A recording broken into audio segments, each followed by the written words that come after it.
Without objection. Thank you, Mr. Speaker. Mr. Speaker, I hope you were listening as the reading clerk was going through this rule, because there was a lot of meat in this rule today. Ordinarily, and in fact historically, we'll do a bill and we'll do a rule, we'll do a rule and we'll do a bill. This rule today makes three bills in order, three important bills in order, and I'm proud to be able to carry this rule today. I hope my colleagues will see the merits of it as I do. The rule provides a structured rule for the debate of two bills out of the Financial Services Committee. One is H.R. 477, Mr. Speaker, the Small Business Mergers, Acquisitions, Sales, and Brokerage Act of 2017. The second is H.R. 3971, the Community Institution Mortgage Relief Act. The rule also provides for consideration of a continuing resolution, H.J.Res.123, which provides appropriations through December 22nd as final year decision-making and negotiating goes on. It also allows the Center for Medicare Services, CMS, to reallocate existing funds for the CHIP program through December 31st, 2017. Mr. Speaker, I want to start off talking about the financial services bills. We'll have some members from the Financial Services Committee come down and they can talk about it in details that I cannot.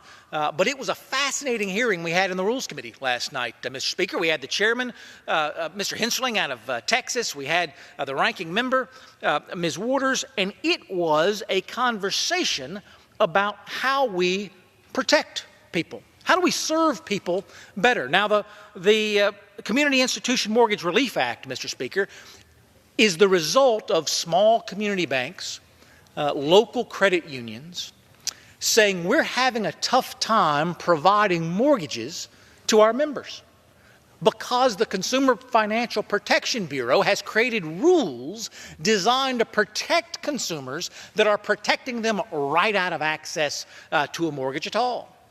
Mr. Speaker, it is a legitimate disagreement that we have here from time to time about how to protect people best, about how to love people best, but it's the right kind of conversation to be having. If we pass this rule today, we'll be able to get into debate on that underlying bill. The debate will not be about should we protect people, because we all agree that we should. The debate will be about how should we protect those people, an issue on which legitimate, well-intentioned, thoughtful men and women can disagree, and I look forward to this body working its will. The second bill, Mr. Speaker, from the Financial Services Committee, H.R. 477, was introduced by a classmate of mine in that big class of 2011, Mr. Huizinga from Michigan, and he has worked this bill through the process one step at the time, trying to build consensus so that, Mr. Speaker, as we were in the Rules Committee last night, the conversation between the chairman and the ranking member was, hey, if we can make one more amendment in order, one more amendment that Mr. Huizinga and Mr. Sherman have worked out together, if we can make one more round of changes, we believe we can get this through on a big bipartisan majority coming out of the Financial Services Committee. Mr. Speaker, we don't celebrate those things. We don't talk about those things. The newspaper will be filled with discord coming out of this city tomorrow morning. But I can tell you that it gives me great pride to come on behalf of the Rules Committee today, bringing forward these bills, not that are going to change the world overnight, but are going to make a big difference for real people facing real challenges across this country. And it turns out, Mr. Speaker, my experience is if we do a little bit together every day, a little bit today, a little bit tomorrow, a little bit the next day, we wake up a year from now finding out we have done a whole lot together on behalf of the American people. And Mr. Speaker, finally, the continuing resolution. I'm not a fan of continuing resolutions. I just want to tell you, I got to talk to you about my enthusiastic, optimistic part of this rule earlier. I'm going to lay some tough love on you now, Mr. Speaker. We're not supposed to be in the continuing resolution business. And you know, with your leadership, with the leadership of the gentlelady from New York, with the leadership of the two gentlemen from Michigan here on the floor, this House passed on time, ahead of schedule, the funding bills to fund the priorities of the American people for fiscal year 2018. Folks said we couldn't get it done. Folks said we couldn't do it all. We did, and we did. And we sent that to the Senate, Mr. Speaker, before the end of the fiscal year, which is back on September 30th. Senate hadn't been able to take it up yet Mr. Speaker. Senate hasn't been able to debate it yet, Mr. Speaker.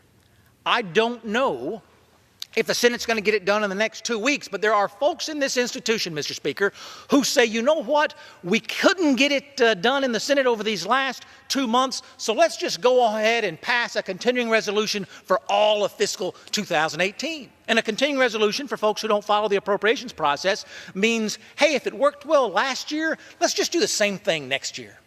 Mr. Speaker, that is awful public policy. We came together debating almost 500 amendments, having moved every single appropriations bill through the Appropriations Committee. We came together not just in a bipartisan way in the committee. We came together here on the House floor, debated these issues, grappled with these issues, and produced a work product with which the American people can take great pride. I don't want to give up on that work product, Mr. Speaker. I don't want to settle for the way things have been. I believe that we can do better. And so by passing a 2-week continuing resolution today, we ensure that all the features of government continue to operate as the American people expect them to, and we provide another window for the Senate to come together and pass those appropriations bills as we have done here in the House. I'm optimistic about that coming to fruition. Mr. Speaker, I believe that we can get that done together.